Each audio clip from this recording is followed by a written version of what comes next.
이 여섯 번째 표적이 나오는데요. 표적 5개가 앞에 있었습니다. 2장에서 물로 포도주 사건, 다음에 4장에서 왕의 신하의 아들 치료, 5장에서 38년 된 병자, 6장에서 오병이어, 그리고 무리를 거르심. 여기까지가 이제 총 5가지 기적이 나왔던 겁니다. 6번째 기적이 날 때부터 소경된 맹인된 사람을 고치시는 기적이 이제 6번째 기적이고요. 또 공교롭게도 이 사건이 언제 있었어요? 안식일에 있었다라는 겁니다. 안식일에 있었고 지금 이 기간은 무슨 기간이냐 이렇게 봤을 때 아직도 초막절 연장선에 있습니다. 그럼 이 초막절의 연장선이 어디까지 가냐? 10장 21절까지가 이 초막절의 연장선으로 가요. 22절에 절기가 하나 바뀌어요. 10장 22절에 언제예요? 10장 22절에 수전절입니다. 수전절. 그러면 12월 달. 우리식으로 말하면 12월 달. 그대로 말하면 약 10월 달 정도 되겠죠. 그래서 이제 지금은 초막절이니까 한국식 달력으로 언제예요? 한국식으로 9월에서 10월. 지금 이스라엘이 지난주 토요일이 나팔절이었어요. 그리고 다음 주 토요일이 초막절이에요. 그러면 시간상으로 봤을 때 이 사건이 있었던 것은 금년 날짜로 하면 10월 6일 아니면 7일 정도가 될 겁니다. 그러면 여기 안식일로 봤으면 10월 7일이 된다라고 생각하시면 돼요. 쉽게 얘기하면. 자, 장소는 어디냐면 길을 가실 때입니다. 지금 예수님께서 어디서 나오셨어요? 8장 끝에 보니까 성전에서 나오셨다라는 얘기입니다. 성전에서 나오셔서 길을 걸어가실 때라는 겁니다. 그러면 이제 성전 밖으로 나오셨다라는 거죠. 자, 누구를 만났다고요? 맹인된 사람을 만났습니다. 근데 그를 뭐라고 하냐면 날 때부터라는 겁니다. 선천성 맹인이다라는 거죠. 자, 제자들의 호기심이 발동합니다. 랍비어, 이 사람이 맹인으로 난 것은 누구의 죄 때문입니까? 다시 말해서 그들은 이런 장애를 입고 태어나면 그 원인을 뭐로 봤다는 얘기예요? 죄의 대가로 봤다라는 겁니다. 이게 이제 철저한 그들의 신명기 역사관이다라고 했죠. 잘 되면 순종했다. 못 살면 저주받아서 불순종했다. 그래서 그들에게 있어서 부자가 지옥 간다라는 건 상상할 수 없는 거라고요. 부자는 순종했으니까 부자 됐고 순종했기 때문에 그는 하나님 백성이 더 가깝다라는 것이 당시 가치관이었다라는 거죠. 이 사람은 천국에서 한참 먼 사람입니다. 태어날 때부터 저렇게 태어났으니까. 자기입니까? 그의 부모입니까? 부모의 죄로 인해서도 일어날 수 있고 아니면 그의 죄로 인해서도 일어날 수 있다라는 것이 당시 생각이었던 것 같습니다. 예수님이 3절에서 말씀하십니다. 죄 때문이 아니다라는 겁니다. 그럼 무엇 때문에요? 하나님이 하시는 일을 나타내기 위함이다. 여기서 또 하나님께서 하실 일이 일어날 거다라는 것을 암시해 주죠. 4절, 때가 아직 낮음에 나를 보내신 이의 일을 우리가 하여야 한다. 밤이 오면 아무도 일할 수 없다. 자, 뭐라고 예수님이 특별히 표현하셨냐면 나를 보내신 이의 일입니다. 그냥 때가 아직 낮음에 아버지의 일을 우리가 하여야 하리라 이렇게도 되는데 그렇게 표현하지 않고 뭐라 했다고요? 나를 보내신 이의 일. 이게 지금 뭔가 암시를 주고 있는 겁니다. 보내신 이의 일이라는 이 단어를 기억을 해주시고요. 자, 5절, 내가 세상에 있는 동안에는 세상의 빛이다 하시면서 이 말씀을 하시고 땅에 침을 뱉어 진흙을 이겨 그의 눈, 그가 누구예요? 날 때부터 맹인, 그의 눈에 바르시고 이르시되 실로암 못에 가서 씻으라 하셨는데 실로암 뜻이 뭐래요? 보냄을 받았다. 이 뜻이란 얘기입니다. 지금 예수님께서 4절에 뭐라고 하셨다고요? 나를 보내신 이의 일을 해야 된대요. 그러면서 무슨 일을 하세요? 이 날 때부터 소경된 사람을 보내세요. 어디로요? 보냄 받은 곳 실로암으로. 여기는 지금 3가지가 중첩이 되어 있죠. 보냄 받으신 분이 날 때부터 소경을 보냄받은 곳으로 보내고 있는 일이 지금 이제 일어나고 있는 겁니다. 자, 예수님께서 진흙을 발라주기 전에 뭐 하셨다고요? 내가 세상의 빛이다라고 선언하셨어요.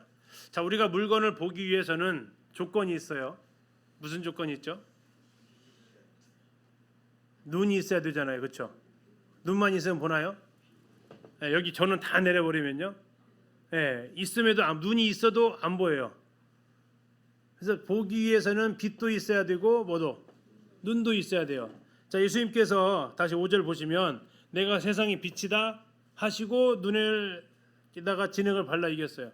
근데 이 사람이 보려면 예수님이 빛이니까 조건 하나 충족. 그러나 또 하나의 충족이 안 됐어요. 뭐가요? 눈이 없잖아요. 예, 볼 수 있는 눈이 없다고요. 그래서 눈을 뜨게 해줘야 됐다고요. 자, 어떤 질문을 이렇게 합니다. 왜 예수님은 어떤 때는 안수에서도 이렇게 보게 하셨잖아요. 그렇죠? 근데 왜 여기는 또 진흙을 이겨가지고 침을 뱉어가지고 거기다 이렇게 진흙을 이겨서 발라주셨을까요? 왜 그랬을까요? 보통 두 가지 이야기를 또 합니다. 첫째는 발라줘야 씻으러 가니까. 안 발랐으면 실로암보다 안 가지. 소경이 거기까지 내려가는 게 쉬운 일이 아니거든요. 어떻게 씻어야 되잖아요. 씻으려면 뭔가 이게 씻을 조건을 줘야 되는데 뭐예요? 그래가지고 진흙을 잔뜩 묻혀놓으니까 씻으러 가야 돼요. 그리고 이 사람이 씻으러 가는데 이것만 눈에 바른 것만 봐도 주변 사람들이 어디로 가야 될지 알아요. 어디로 보내줘야 돼요? 씻을 수 있는 곳으로 보내줘야죠. 거기 어디예요? 실로암으로 보내줘야죠. 또 하나 이유가 뭐냐? 이게 이제 또 한 분은 이렇게 이야기하기도 합니다. 이 날 때부터 소경되었다라는 겁니다. 날 때부터. 그러면 그에게 눈동자가 있었을까 없었을까를 생각한대요. 날 때부터 소경되었다면 눈동자가 없을 수도 있다. 그러면 진흙으로 지금 뭐 하시는 거다? 누나를 만들어 넣어주셨을 것이다라고 얘기도 한다라는 겁니다. 아무튼 뭐 이건 창조주니까 둘 중에 알아서 하나 택하세요. 그냥 뭐 상식적으로는 어쨌든 쉽게 하기 위한 거였을 것이고, 그러나 날 때부터 소경되었기 때문에 아직 그에게 눈알 동공이 예수님 아시니까 형성이 안 되어 있을 것 같으니까 어쨌든 동공은 있어야 볼 거 아니에요. 그래서 진흙을 사람을 만드셨을 때 그것처럼 진흙을 이겨서 넣어줬다라고 말하는 분도 계시더라고요. 아무튼 그렇게 해서 주님께서 지금 실로암 못에 이 날 때부터 소경을 보내십니다. 자, 그랬더니 7절 끝에 보세요. 뭐라고 나왔어요? 이에 가서 뭐 하고요? 씻고 어떤 눈으로 왔어요? 밝은 눈으로 왔답니다. 자, 이게 뭐 간단하게 되어 있지만 이 소경이 가면서 얼마나 날 때부터 맹인이 얼마나 힘들었을까. 여기가 자 평지였을까요? 아니면 오르막일까요? 내리막일까요? 네, 성전에서 하려면 내리막입니다. 그럼 내리막이면 비탈이었을까요? 계단이었을까요? 또 거기까지 생각 안 해보셨죠? 비탈이었을까요? 계단이었을까요? 어느 게 맹인한테는 편할까요? 계단이 편해요? 비탈이 편해요? 맹인들이. 그 심정을 잘 모르시죠? 저도 모르겠어요. 뭐가 편하신지 모르겠는데 내리막이고 계단입니다. 실로암 예루살렘 성전 근처에서 여기까지 가는 길 이따 잠시 한번 보여드릴게요. 자, 아무튼 그렇게 해가지고 그가 가서 올라옵니다. 밝은 눈으로 왔다라는 얘기는 눈 떠서 왔다라는 거고, 8절에 보니까 이웃 사람들이 그가 거린이었던 것, 날 때부터 소경이었기 때문에 맹인이었기 때문에 그가 뭐 생계 유지하기 위해서 하는 것은 구걸밖에 없었고요. 자, 그 사람이다 아니다라는 논쟁이 9절에 일어나고 있죠. 자, 10절에 아주 중요한 질문을 합니다. 네 눈이 어떻게 떠졌느냐? 네 눈이 어떻게 떠졌느냐? 11절에 대답하되 예수라 하는 그 사람이 진흙을 이겨 내 눈에 바르고 나더러 실로암에 가서 씻으라 하기에 가서 씻었더니 보게 되었노라. 말 잘했어요, 못했어요? 아주 잘했어요. 정확하게 이야기를 합니다. 이게 간증이에요. 이게 간증. 내가 어떻게 구원 받았느냐 했을 때 이렇게 말씀하시면 더할 나위 없는 간증이 되죠. 근데 12절에 얘기합니다. 그가 어디 있느냐 했더니 뭐라고 그래요? 모르겠다. 자, 이게 그 사람이요. 한번 생각해 보면 이에 7절 끝에 다시 한번 보세요. 이에 가서 씻고 밝은 눈으로 왔더라. 왜 왔을까요? 감사하려고 왔겠죠. 근데 예수님은요, 안 계셨던 거예요. 그러니까 이제 모르는 거죠. 근데 예수라는 건 어떻게 알았을까요? 아마 이제 제자들이 불러주든지 뭔 했겠죠. 하여튼 예수님이라는 건 알았어요. 그래서 감사하려고 씻고 와서 했는데 그분 사라졌으니까 모르겠다라는 거죠. 자, 그랬더니 그들이 13절에 과도한 친절 하나를 베풉니다. 뭐를 합니까? 바리새인한테로 데리고 갑니다. 바리새인한테. 자, 예수께서 진흙을 이겨 눈을 뜨게 하신 날이 14절에 나와 있어요. 무슨 날이라고요? 그래서 그랬나 봐요. 안식일 날 이 사람 눈뜨게 된 것이 맞는지 아마 조사를 지금 하러 가는 겁니다. 15절입니다. 바리새인들이 물어봅니다. 그랬더니 그가 동일하게 얘기합니다. 그 사람이 진흙을 이겨 내 눈에 바르매 내가 씻고 보나이다. 역시 두 번째 간증도 잘했습니다. 16절 바리새인 중에 어떤 사람 말합니다. 이 사람이 안식일을 지키지 않았다라는 겁니다. 이 사람이 하나님께로부터 온 자라고 하는데 어떻게 하나님께로 온 사람이 안식일을 범하느냐라는 것이 그들의 논지였습니다. 그랬더니 이 사람이 반박을 합니다. 반박도 참 잘합니다. 어떻게 죄인이 이렇게 눈을 뜨게 하는 일을 할 수 있느냐라는 겁니다. 17절 보세요. 이에 맹인되었던 자에게 다시 묻되 그 사람이 네 눈을 뜨게 하였으니 너는 그를 어떠한 사람이라 하느냐? 선지자입니다. 했더니 그들이 이제 거기에 대해서 부모를 초빙합니다. 부모한테 물어봤더니 부모가 거기에 대해서 이야기를 안 합니다. 21절, 20절 보세요. 그 부모가 대답하여 이르되 이 사람이 우리 아들인 것과 맹인으로 난 것 압니다. 그러나 지금 어떻게 보는지는 모르겠습니다. 그에게 물어보세요. 그가 어른이니까 대답할 겁니다. 왜 그렇게 얘기했느냐? 22절입니다. 그 부모가 이렇게 말한 것은 유대인들이 누구든지 예수를 그리스도로 시인하는 자는 뭐 하겠다고요? 출교하기로 결의했기 때문에 그들을 무서워했다라는 겁니다. 출교를 하면 과연 무슨 일이 벌어질까요? 이건 히브리서 할 때 공부를 하게 됩니다. 히브리서를 하게 될 때 그들에게 있어서 다시 옛날로 돌아가는 일들이 벌어지게 되는데 그것이 바로 출교에 해당되는 이 일들을 견뎌내기가 쉽지 않았다라는 겁니다. 자, 어떤 것이 있는지 그때 좀 자세히 살펴보고요. 출교라는 이 무기가 유대인들에게 있었다라는 겁니다. 23절 이러므로 그 부모가 말하기를 그가 장성하니 그에게 물어보소서 하였더라. 자, 24절입니다. 그들이 맹인이었던 사람을 두 번째 불러 말합니다. 너는 하나님께 영광을 돌리라. 이 예수한테 영광 돌리지 말고 하나님께 영광을 돌려라. 이 예수는 너를 낫게 해준 분이 사람이 아니라 죄인이다 라는 겁니다. 25절 그가 죄인인지 내가 알지 못하겠습니다. 그러나 한 가지 아는 것은 나는 지금 옛날에는 맹인이었지만 지금은 본다라는 겁니다. 26절 그 사람이 너에게 무엇을 하였느냐? 어떻게 내 눈을 뜨게 했느냐? 아까 한번 물어봤잖아요. 또 물어보니까 어떻게 했을까? 이 사람이요. 짜증을 냅니다. 27절입니다. 내가 이미 일렀어도 듣지 않고 어찌 또 물어요? 하는 거예요. 혹시 그리고 약간 비아냥거립니다. 혹시 예수님 제자 되려고요? 그렇게 대답을 하는 거죠. 그랬더니 그들이 28절 바리새인들이 얘기합니다. 욕을 합니다. 이런 하면서 XX 하면서 욕을 했다라는 겁니다. 자, 너는 그의 제자가 될지 모르겠지만 우리는 모세의 제자다라고 이야기를 하면서 했더니 그 사람이 이렇게 얘기합니다. 31절입니다. 하나님이 죄인의 말을 듣지 아니하시고 경건하여 그의 뜻대로 행하는 자의 말을 들으시는 줄을 우리가 압니다. 다시 말하면 예수님이 지금 누구라는 얘기예요? 죄인이 아니고 경건하신 분이다라는 겁니다. 32절 창세 이후로 날 때부터 맹인이 눈을 뜨게 했다라는 것 들어본 적 없습니다. 구약에 있었던 그 사건들은 사고로 인해서 중간에 시력을 잃어버린 사건이 있지만 날 때부터 맹인이 된 것은 못 봤다라고 좀 얘기합니다. 그러면서 얘기합니다. 이렇게 얘기하니까 33절 뭐라고 결론 내립니까? 맹인은 이 사람이 누구에게로 왔다고요? 하나님께로부터 오지 아니하였으며 나는 이분이 하나님께로부터 온 분으로 믿습니다라고 하는 거죠. 바리새인들이 화를 냅니다. 34절 그들이 대답하여 이르되 네가 온전히 죄 가운데서 나서 아까 이 사고는 9장 2절과 동일합니다. 누구 죄 때문에 소경으로 태어났냐 이 사건을 지금 얘기를 하는 거예요. 네가 온전히 죄 가운데서 나서 죄 가운데서 나는 것도 나는 건데 온전히 났대. 온전히 났다는 얘기는 네가 날 때부터 죄인이었다는 얘기예요. 소경으로 맹인이 되는 것은 죄로 되었는데 날 때부터 되었기 때문에 100% 죄인이라는 얘기입니다. 순수 혈통 죄인이라는 얘기예요. 그러면서 뭐라 그래요? 그러면서 우리를 가르치느냐?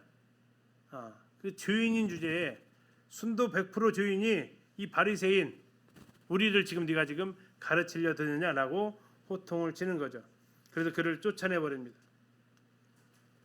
자, 35절에 보시면 예수께서 그들이 그 사람을 쫓아내셨다는 말을 들으셨습니다. 소문이 뭐 예루살렘 안에 있으니까 다 났죠. 그리고 그를 만나십니다. 그의 질문을 35절에 하십니다. 네가 인자를 믿느냐라는 겁니다. 네가 인자를 믿느냐? 36절 주여 그가 누구십니까? 내가 믿고자 합니다.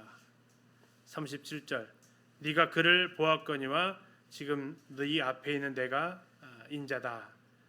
38절 주여 내가 믿나이다 하고 뭐였어요? 절했다라고 나옵니다.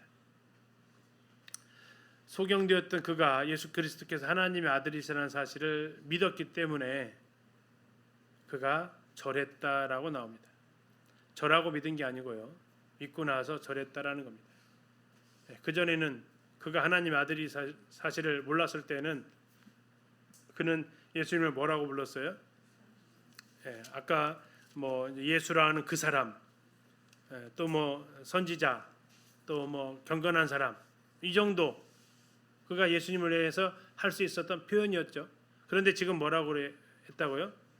주여라고 호칭이 바뀌어 버렸다는 겁니다. 주여 내가 믿나이다 그러면서 절했다 예배했다라는 거죠. 39절입니다. 예수께서 이르시되 내가 심판하러 이 세상에 왔으니 보지 못하는 자들을 보게 하고 보는 자들은 맹인이 되게 하려 함이다. 자, 보지 못하는 자가 누구였어요? 아니요. 보지 못한다고 하는 자는 보게 한다고 했잖아요. 보지 못하는 자들은 보게 하고 누구예요? 이 맹인 날 때부터 소경되었던 사람. 내가 너희 같은 사람들은 보게 할 거야 라는 겁니다. 그 다음에요. 보는 자들은 맹인이 된다요. 이 보는 자는 누구예요? 바리새인들. 그들은 본다고 했어요. 볼 수 있다고 했고 보고 있다라고 했어요. 그러나 그들은 정말 예수님을 알아보지 못했다라는 거죠. 그래서 그들은 맹인이 되게 하기 위해서 오셨다라는 겁니다. 40절에 보면 약간 재밌는 표현이 나옵니다. 바리새인 중에 예수와 함께 있던 자들도 있었다라는 거예요. 그러면 예수님 우리도 도매급인가요? 우리도 도매로 그냥 넘기시는 겁니까? 우리도 맹인입니까? 41절 예수께서 이르시되 너희가 맹인이 되었더라면 죄가 없으려니와 본다고 하면 너희 죄가 그대로 있다. 너희는 지금 본다고 하는 거냐 나는 못 본다고 하냐 여기에 대해서 달라지는 거죠. 그럼 마태복 갈릴리에서라고 말하면 네가 죄인이라고 하면 나는 너를 의인 만들어 줄 거지만 네가 끝까지 의인이라고 우기면 너는 죄인으로 판정이 날 것이다라고 주님이 지금 말씀하시는 대목입니다. 자, 이 사건이 일어났던 곳이 어디라고요? 실로암입니다. 이게 지금 실로암 터입니다. 이게 지금 계단터이고요. 계단터 이게 이제 암벽입니다. 그래서 이 계단으로 쭉 내려가면 왜 이렇게 계단으로 되어 있을까요? 정결 예식을 해야 돼요. 정결 예식을 하려면 내려갈수록 물이 깊어져야 된다고요. 그래야 몸이 잠기니까. 그래서 쭉 더 내려가는 겁니다. 자, 이제 이게 얼마나 큰지 제가 인증샷을 이렇게 지금 보여드리는 거죠. 자꾸 왜소하죠, 그렇죠? 이 실로암의 사이즈를 볼 수 있는 겁니다. 이게 거기 간판에 이렇게 되어 있어요. 실로암 모양이 이렇게 생겼다고. 이렇게 생겼다라는 겁니다. 자, 지금 방금 보셨던 것이 아까 옆에 지금 암벽이 이렇게 있다라는 거고요. 이걸 복원도를 그려놨습니다. 다이타워에 이게 실로암 못의 사이즈라고 되어져 있는 겁니다. 아까 보셨던 것이 그 안반 여기에 있고요. 그 계단이 아까 있었잖아요. 이 계단입니다. 이렇게 일로 내려가서 정결 예식하고 일로 지금 올라가는 거죠. 일로 쭉 올라가면 뭐가 나와요? 성전이 나왔다라는 겁니다. 성전. 자, 그래서 지금 제가 갔을 때 여기까지가 이렇게 지금 막 되어져 있었어요. 여기는 다 뭐가 있었냐면 주택 단지예요. 더 개발을 못 하고 있었던 거죠. 근데 올해 1월 달에 올해 1월 달에 갔을 때 개발한다고 했어요. 나머지 부분 여기를 다 복원한다고 했어요. 그리고 이번에 8월 달에 갔습니다. 8월 달에 갔더니 이렇게 하고 있어요. 예, 저는 여기까지가 개발되어 있었고요. 그 동안에 7개월 동안 집 다 허물어 버리고 여기 있던 집 다 허물어 버리고 포크레인으로 파기 시작했습니다. 그래서 공사가 아마 2, 3년 안에 실로암의 그 크기가 그대로 복원이 될 겁니다. 쭉 갈 거예요. 그래서 어떻게 되어 있냐면 이렇게 실로암 못에서 성전으로 올라가는 길이다라는 겁니다. 자, 그 소경되었던 사람 아마 예수님께서 성전에서 이렇게 나오셔서 이 정도 어디쯤에서 만나셨을 거예요. 예. 그러면 아마 여기서부터 쭉 내려왔겠죠. 그리고 실로암에 와서 진흙을 씻었을 거고요. 다시 어떻게 했을까요? 와, 보인다 보여 하면서 감격하면서 놀라면서 다시 올라갔을 텐데 예수님은 안 계셨던 겁니다. 이 길이라는 얘기예요. 자, 주로 그럼 이 길이 무슨 길이었냐? 성전에 이 초막절 때 초막절이 건기의 끝이에요. 초막절 끝나면서 뭐가 와야 돼요? 예, 이른 비가 내려야 돼요. 이른 비가 내리는 건 하나님 우리를 잊지 않고 복 주신다라는 그 상징이에요. 그래서 그들은 그것을 기원하면서 이 물을 계속 길러다가 그 나무에다가 물을 주는 거예요. 시들지 않도록. 근데 이제 초막절에서 비가 내리면 그 비로 시들지 않게 되는 거죠. 그걸 계속 기원하는 마음으로 하는 예식이 있어요. 초막절 기간에 하는 그 예식이. 그러면서 이제 그 올라가는 건데 여기에서 이제 그들이 제사장들이 이 물을 길러 올라가면서 거기에 있는 표정을 이렇게 보면 어떤 표정이었을까요? 힘들어 죽겠네. 그게 아니고요. 엄청 즐거워하고 기뻐하는 표정이었고 당시 문헌에 보면 이들의 얼굴에 있는 기쁨의 표정을 보지 않고는 기쁨을 논하지 마라라고 할 정도의 기쁨이었다라는 거예요. 그러나 이 소경은요. 날 때부터 지금까지 이 광경을 한 번도 본 적이 없고 그 제사장들의 얼굴에 있는 그 기쁨도 한 번도 본 적이 없어요. 그래서 예수님께서는 진흙을 이겨가지고 실로암에 갈 수밖에 없는 상황을 만드셔서 그를 실로암으로 보내셔서 그러면 그가 실로암 가서 딱 눈 뜨고 뭘 봤을까요? 아마 이게 초막절 대성유의 마지막 날이었다면 물을 길르고 와서 드디어 이제 하나님께서 우리 이 땅에 비를 내려주시는구나. 그래서 그들이 가장 좋아하는 타이밍이 뭐냐면 우리식으로 말하면 화이트 크리스마스처럼 크리스마스 눈 오는 것처럼 초막절 마지막 끝나는 대성연 날 뭐가 일어나면 비가 쫙 내리면 그 비를 맞고 다 돌아다니는 거죠. 온 이스라엘 사람들이. 그래서 혹시 명절에 10월 30일 날이 초막절 날 시작하거든요. 10월 7일이 우리 캠프 가는 날 있는 날이 대성의 끝날이에요. 그때 혹시 인터넷 되시면 이스라엘 치시면 비가 왔으면 난리 났을 겁니다. 통곡의 벽 앞에랑. 그게 그들이 그렇게 기대하는 날이라고요. 자, 그걸 기대하면서 이 성전에서 실로암까지 물길로 오는 거예요. 자, 그리고 또 한 가지 생각해 보는 것은 그겁니다. 뭐냐면 제가 이제 사도행전을 읽으면서 궁금했던 게 그거였어요. 도대체 3천 명이 어디서 침례를 받았을까 하는 거였어요. 3천 명이 어디서 침례를 받았을까? 오순절 날. 자, 오순절 날은 잘 아시는 대로 건기입니다. 건기. 그러면 흔히 말하는 와디에 물이 없는 절기고요. 물론 와디에서 침례받기는 매우 어렵습니다. 가능성 있는 데가 어딜까를 생각을 해봤더니 실로암일 가능성이 제일로 많겠더라고요. 두 군데 있어요. 하나는 실로암이고요. 또 하나는 양문 베데스다예요. 이 두 군데가 가장 가능성이 있어요. 왜냐하면 그 정도로 컸으니까. 그런데 3천 명이 다 들어가서 할 수 있는 장소가 어디였을까? 생각해 봤을 때 아까 이 사이즈 보셨잖아요. 이 사이즈 정도 되면 가능하겠다. 그러면 이제 두 번째 질문은 그거였어요. 과연 흔히 말하는 마가다락방에서 여기까지는 얼마나 걸릴까? 얼마나 걸릴까요? 직선거리 500m 정도 됩니다. 직선거리 500m. 그러면 충분히 올만한 장소가 된다. 침례받으러 라는 거죠. 양문은 좀 더 먼 길이 되고요. 자, 지금 여기를 또 발굴을 하고 있어요. 같이. 그래서 이제 지난 1월 달에 가서 찍은 사진입니다. 이게 아까 그 이미지고요. 여기가 지금 이제 물을 길러서 올라가는 길이에요. 보시는 대로 지금 계단 뭐예요? 계단이에요. 계단. 계단인데 영상으로 잠시 한번 보실 건데요. 뭐 특별히 소리는 안 나오는데 제 숨소리가 좀 나올 것 같아요. 왜요? 이게 올라가는 길이 쉽지 않다라는 것을 생생하게 보여드리기 위해서. 아직 초입이라서 숨소리 괜찮습니다.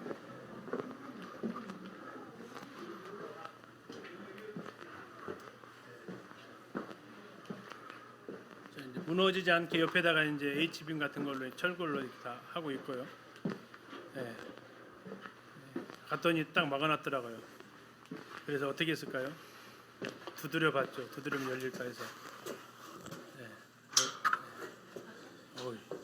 열어놨더라고요. 그래서 어쨌든 아직 안 막으니까 일단 갔어요. 계속 지금 이렇게 발굴하고 있습니다. 지금 예수님 당시에 이 돌들입니다. 이 돌 자체가 약간 숨이 가빠지기 시작하고 있죠.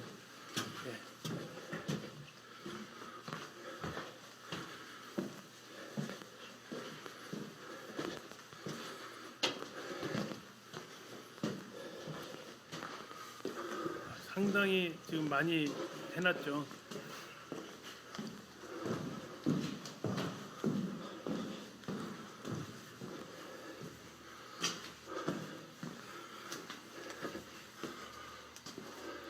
계단 보고 한숨 나왔어요.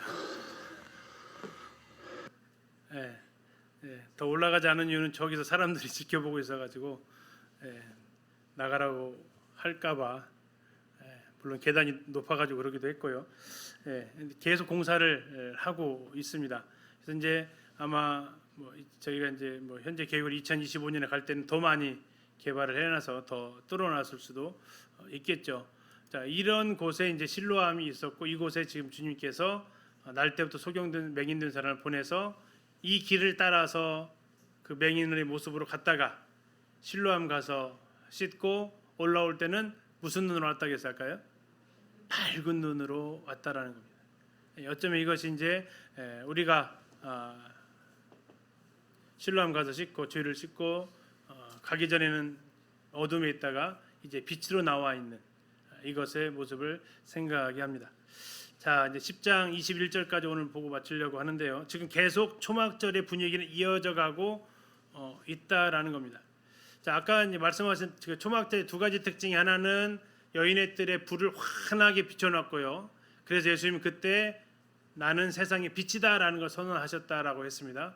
9장은 뭐였냐면 초막절에 했었던 일 중에서 실로암에서 물을 길러다가 어디다가요?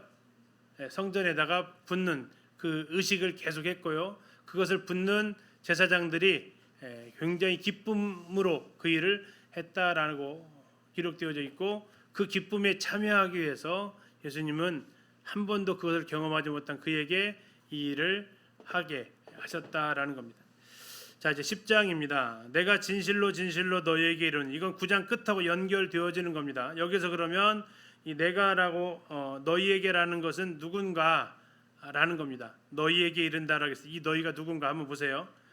문을 통하여 양의 우리에 들어가지 아니하고 다른 데로 넘어가는 자는 절도며 강도요 문으로 들어가는 이는 양의 목자다 이렇게 나와 있습니다. 자, 장소가 어디냐면 양의 우리라고 나와 있습니다. 양의 우리. 양의 우리는 어딜까요? 양은 누굴까요? 하는 겁니다. 이 양의 우리는 16절에 가서 보면 그것이 무엇인지 알 수 있어요. 16절 보시겠습니다. 이 우리에 들지 아니한 다른 양들이 내게 있어 내가 인도하여야 할 터이다. 이렇게 나와 있어요. 그러니까 우리에 있는 양의 우리에 있는 양들이 있고 양의 우리에 들어오지 못한 양 우리 밖의 양들이 있다라는 얘기예요. 그러면 양의 우리 안에 있는 이 양들은 누굴까요? 이스라엘이겠죠. 16절에 나와 있는 이 우리 안에 들어있지 않은 다른 양들은 이방인들이 되는 겁니다. 그러면 그 양은 누구겠어요? 이스라엘 사람들이 된다라는 겁니다. 이스라엘 사람들이 된다는 얘기는 예, 지금 이 이야기를 듣고 있었던 바리새인들이 된다라는 거예요. 자, 이 바리새인 이스라엘 안에 무슨 일이 일어났었느냐 하는 겁니다. 자, 여기에 무슨 일이 일어났었냐면 이 안에 양의 우리 안으로 들어가는 일종의 사람들이 있었다라는 거예요. 누가 들어갔답니까? 문으로 들어가는 자가 있었고 문 아닌 곳으로 가는 자가 있었다라는 겁니다. 자, 그런데 10절 1절에 보니까 누가 먼저 들어갔어요? 문 아닌 곳으로 들어가는 사람이 있었다라는 겁니다. 다른 데로 어떻게 갔어요? 넘어갔다라는 겁니다. 자, 넘어갔다라는 얘기는 그가 목자가 아니라는 증거죠. 그러면서 그를 누구라고 얘기하고 있습니까?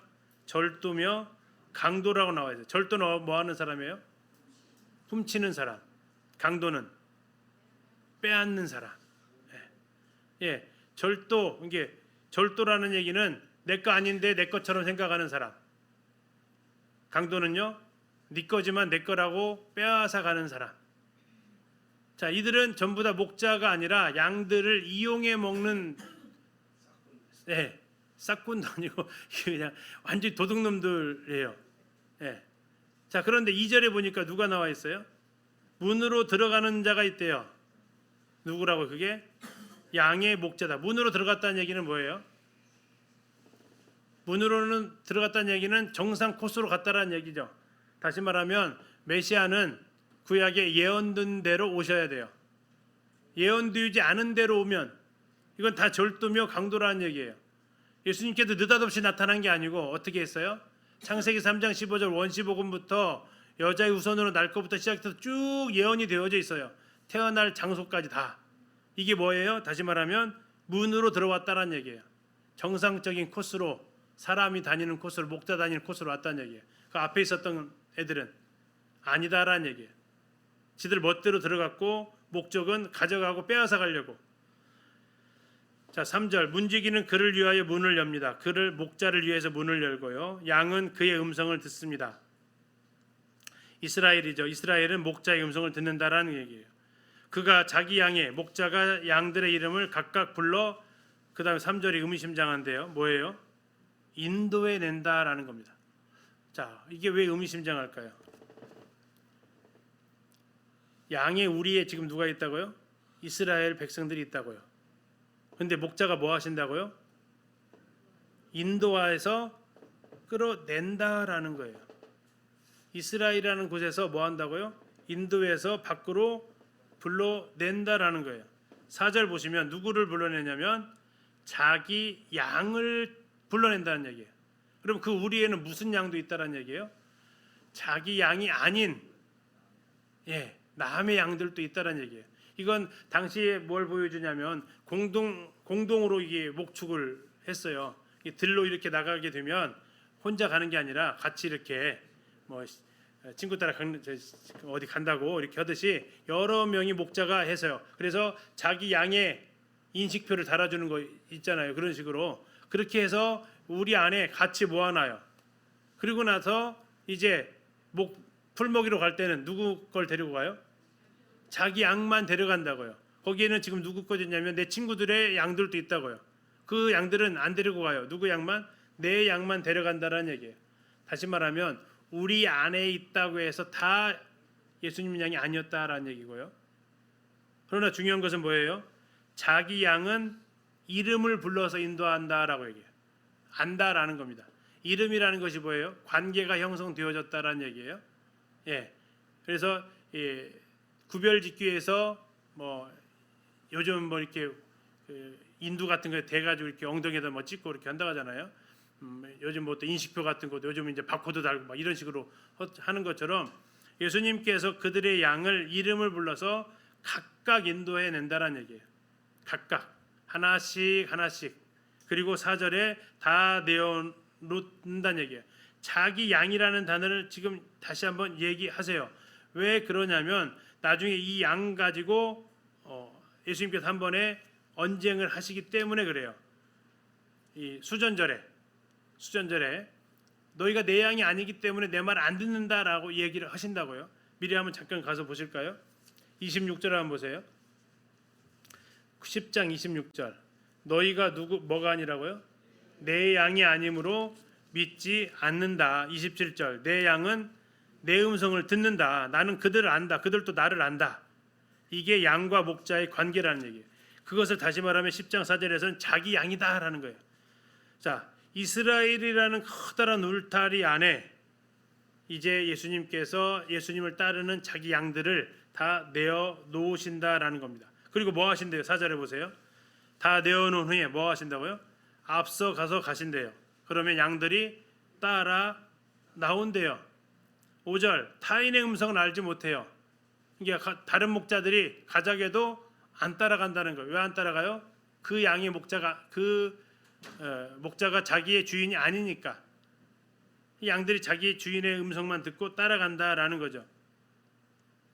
자, 6절 예수께서 이 비유로 그들에게 말씀하셨으나 그들은 그가 하신 말씀이 무엇인지 알지 못한다. 근데 우리는 지금 이제 알 수 있어요. 다시 한번 정리를 잠깐 해볼게요. 예수님께서 이스라엘이라는 양의 우리로 가세요. 그런데 더 이상 그 우리가 다 예수님의 백성이 아니래요. 그래서 예수님께서는 거기서 뭐 하시겠대요? 자기 양을 골라내시겠대요. 그리고 앞서서 가시겠대요. 어디로 가실까요? 16절에 아까 봤잖아요. 또 다른 누가 있다고요? 우리의 들지 아니한 다른 양들도 있대요. 그럼 그들하고 뭐 하시겠다는 얘기예요? 합치겠다라는 거죠. 그래서 뭐 하시겠대요? 내가 인도하여야 한다. 그리고 그들도 내 음성을 듣고 뭐가 된다고요? 16절 끝에 보니까 한 무리가 된대요. 한 무리. 자, 그럼 이 무리는 뭐와 뭐가 섞인 무리예요? 이스라엘의 우리라는 양의 우리에 있었던 한 양의 무리하고 이스라엘 밖에 있었던 또 한 무리가 있는데 그 두 개의 양의 그룹이 예수님 목자 앞에서 하나가 되는 한 무리가 된대요. 그것을 에베소서에서는 뭐라고 얘기하고 있어요? 교회라고 얘기하고 있다고요. 에베소 2장에서 말하고 있는 표현이 뭐예요? 유대인과 이방인을 십자가로 그 막힌 담을 허물어서 이 둘로 한 새 사람을 짓는다라고 얘기하고 있고요. 그게 바로 교회라고 얘기하고 있다면 이제 예수님은 양의 이 목자 비유를 통해서 이스라엘 안에 있는 예수님께 속한 양과 이 이스라엘 밖의 양의 한 무리를 모아서 한 무리가 되게 하고 한 목자에게 있게 하는 것이 예수님께서 해야 될 일이다라고 하신다라는 겁니다. 이해가 가셨죠? 그게 지금 목자 되신 예수님께서 하실 일을 말씀하고 있다라는 거죠. 자, 그것을 위해서 17절에 그분은 목숨을 버리신다라는 거고요. 이것은 그분이 힘이 없어서 하는 것도 아니고 억지로 하는 것도 아니고 18절에 보니까 스스로 예수님께서 이 길을 택하셨다라는 겁니다. 이게 이제 굉장히 중요한 앞으로에 있을 것까지도 예수님의 교회 머리 되신 그분에게 있어서 디자인을 지금 하고 계시다라는 겁니다. 자, 7절 보시면 그러므로 예수께서 다시 말씀하십니다. 왜요? 알아듣지 못하니까. 자, 6절 보세요. 그들은 그가 하신 말씀이 무엇인지 뭐라고요? 알지 못했어요. 그러니까 7절에 뭐라고 하세요? 다시 말씀하세요. 다시 뭐라고 하세요? 이제는 나는 양의 문이다라는 겁니다. 나는 양의 문이다. 나보다 먼저 온 자 다 뭐라고요? 절도요 강도다. 절도요 강도라는 얘기는 문으로 오지 않았다라는 얘기예요. 그래서 양들이 듣지 아니했다. 9절 내가 문이다. 그래서 누구든지 나로 말미암아 들어가야만 구원을 받을 수 있고 들어가며 나오며 꼴을 얻을 수 있다. 그러나 도둑 10절 도둑이 오는 곳은 도둑질하고 죽이고 멸망시키려는 것뿐이고 내가 온 곳은 양으로 생명을 얻게 하고 더 풍성히 얻게 하려 함이다. 자, 이게 예수님께서 하시는 일인데 두 가지죠. 뭐 한다고요? 생명을 얻게 하고 그리고 거기서 끝나는 게 아니라 더 풍성히 얻게 하려는 것. 아이를 낳기 위해서 낳는 부모는 없잖아요. 아이를 낳고 이게 바로 생명을 얻게 하고 더 풍성히 얻게 하려는 것, 사랑으로 그를 키우고 돌본다라는 것이 들어가 있는 겁니다. 나는 선한 목자라. 선한 목자는 양들을 위해서 뭐 한다고요? 목숨을 버린다라는 겁니다. 목숨을 버린다. 이게 선한 목자의 특징이다. 12절 싹구는요 목자가 아니라는 겁니다. 양도 제 양이 아니고요. 이리가 오면 뭐 한다고요? 양을 버린다라는 겁니다. 그러면 이리가 와서 양을 물어가고 또 해친다라는 겁니다. 이 싹군 목자는 당시에 이스라엘에 있었던 목자 제도 중에 하나입니다.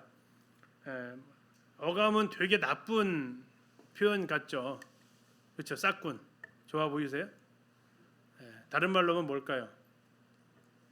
월급쟁이,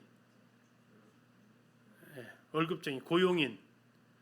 자, 이러면 좀 나빠요? 아니면은 괜찮은 것 같아요? 월급쟁이시잖아요, 그렇죠? 주인이 아니다라는 거예요. 주인과 월급쟁이는 다르다라는 거죠. 자, 주인은 쉽게 말해서 CEO는 사장님은 근무 시간이 따로 있어요, 없어요? 없어요. 시켜서 일해요? 아니요. 회사가 망하면요? 같이 망해요. 직원은요? 근무 시간이 철저해요. 근무 시간 오버하면 초과 수당 줘야 일해요. 안 주면 난리 나요. 그렇죠? 회사가 망하면 다른 데 얻으면 돼요. 타격은 있지만 물론 뭐 퇴직금 못 받고 그럴 타격은 있을 수는 있어요. 그러나 망하지는 않아요. 사장처럼 감옥에 가는 일도 없어요. 이게 지금 주님이 지금 얘기하는 건데요. 이 싹군이 막 아까 나와 있는 절도나 강도 그런 수준 아니에요. 내가 양을 100마리를 키워야 된다고 생각해 보세요. 나 혼자 돼요? 안 돼요. 그러면 누구를 고용해요? 싹군을 고용해요. 근데 이 싹군한테 월급도 줘야 되지만 면제의 특권도 줘요. 예를 들어서 100마리를 주는데 이 양을 데리고 한 달간 돌아와요. 그럼 몇 마리가 와야 될까요?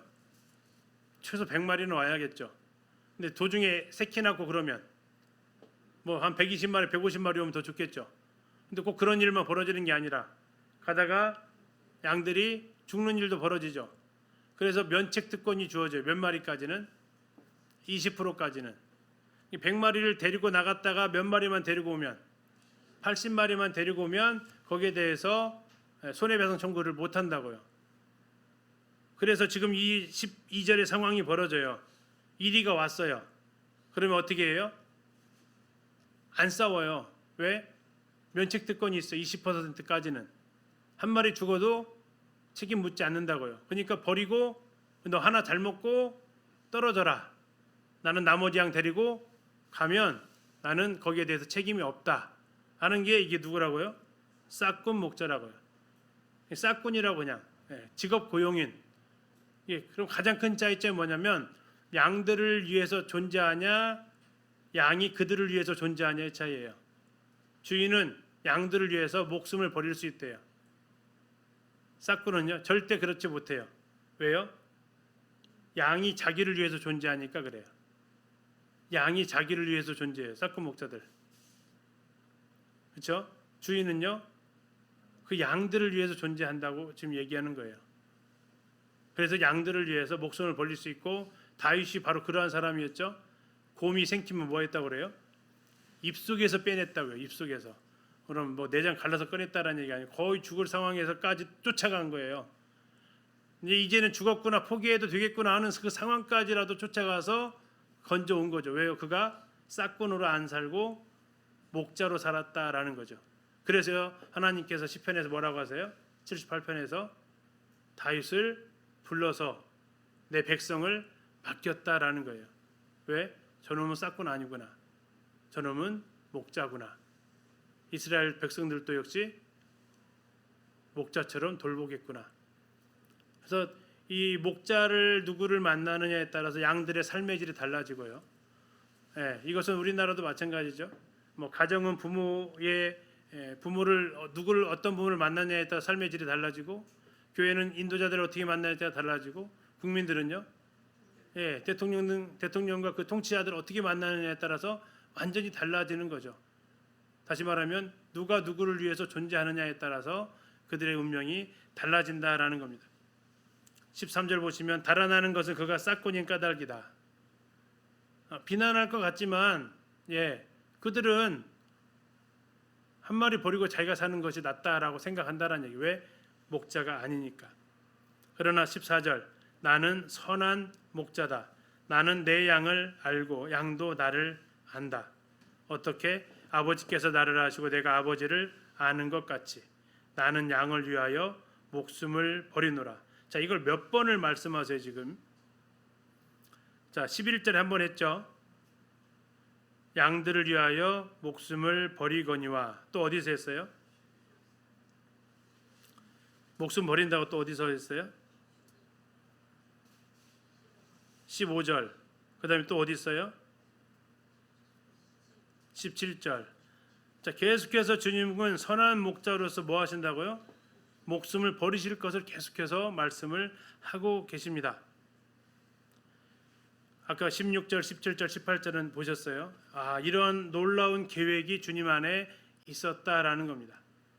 이방인들까지도 하나 되어져서 한 무리가 되어 한 목자에게 있는 이 계획을 주님은 하고 계셨다라는 거죠.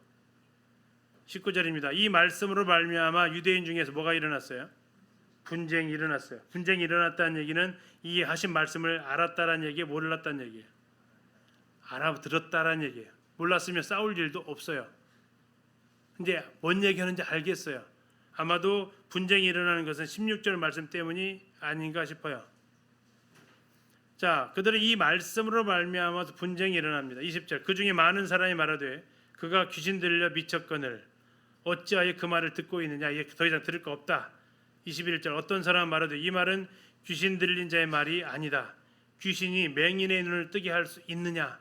그래서 21절까지가 9장에 쭉 이어지는 사건의 마지막이다라는 겁니다. 그래서 7장부터 시작되어진 무슨 절기라고요? 초막절이 드디어 10장 21절에서 마무리가 되어진다라는 겁니다. 자, 그걸 통해서 지금 몇 가지 얘기했어요. 7장 초반에서 생수의 강, 성령에 대해서 얘기했고요. 8장에서는 여인의 뜰에 있는 등 밑에서 나는 세상의 빛이다. 9장에서는 실로암의 보냄을 보내셔서 그 기쁨, 소경이 눈뜨는, 맹이 눈뜨는 기쁨을 통해서 그에게 날 때부터 소경된 자가 회복되어지는 기쁨에 참여하는 그 모습, 그리고 10장의 이 비유를 통해서 이 초막절의 이 과정. 자, 초막절은 무엇을 생각나게 한다고 했죠? 이스라엘의 광야 생활. 이스라엘의 광야 생활을 해서 초막이 집을 짓는다고 했잖아요. 누워서 별이 몇 개 보여야 된다고요? 서너 개가 보여야 된다고요. 그래야만 초막을 인정받았다고 하는데, 광야 가운데에서 이스라엘 백성들이 어떻게 하셨어요? 하나님께서 그들을 인도에 내셔서 가나안 땅까지 들어가게 하신 그 사건이 이 초막절 기간 안에 있었는데, 주님은 이제 그 모습을 다르게 연결을 시키셔서 아까 10장 3절에서 뭐 하신다고 했어요? 마치 애굽에서 이스라엘을 불러내었던 것처럼 이제 예수님께서 10장에서 3절에서 뭐 하셨어요? 이스라엘이라는 양의 우리에서 뭐 하셨어요? 자기의 양을 불러서 인도하여 내세요. 그리고 한 무리의 양과 섞어서 하나의 무리를 만드시고 그들의 목자, 선한 목자가 되시고 그 일을 하시겠다라는, 초막절이 그 출애굽하면서 장막 생활했던 걸 떠올리게 하는 그 절기이기 때문에 이것을 주님께서 다시 이제 7, 8, 9, 10장 21절까지 초막절 세트를 통해서 주님께서 이렇게 가르쳐 주시는 장면이 되겠습니다. 그래서 10월 7일이 초막절이 끝나는 날, 10월 30일이 초막절인데, 그래서 이제 이스라엘의 가을 방학이 있으면 이 기간에 맞춰서 가는데 여름 방학, 겨울 방학만 있어갖고 맨날 더위 추위만 보러 가는데요. 혹시 시간이 되시면 이때 이 기간에 가시면 나팔절, 대속주일, 초막절까지 세트로 하반기 이 절기를 보실 수 있습니다. 3월, 4월에 가시면 6월절, 초실절, 무교절을 또 세트로 이렇게 그들이 지키는 것도 보실 수 있고요. 12월 달에 가면 수전절을 지키는 것을 또 볼 수도 있죠. 뭐 이렇게 해서 이제 이스라엘 절기를 물론 성경의 그 모습대로는 아니지만 그들이 지켜가는 것도 확인할 수도 있겠습니다. 다음 주는 이제 추석 연휴로 쉬시면서 10월 30일 혹시 인터넷 보시면 그들의 초막절이 시작이 되니까 보실 수 있겠고요. 다음 10월 첫째 주에 이제 수전절 때 하셨던 일을 만나보도록 하겠습니다. 형님 기도해 주시고 마치겠습니다. 은혜로우신 아버지 하나님,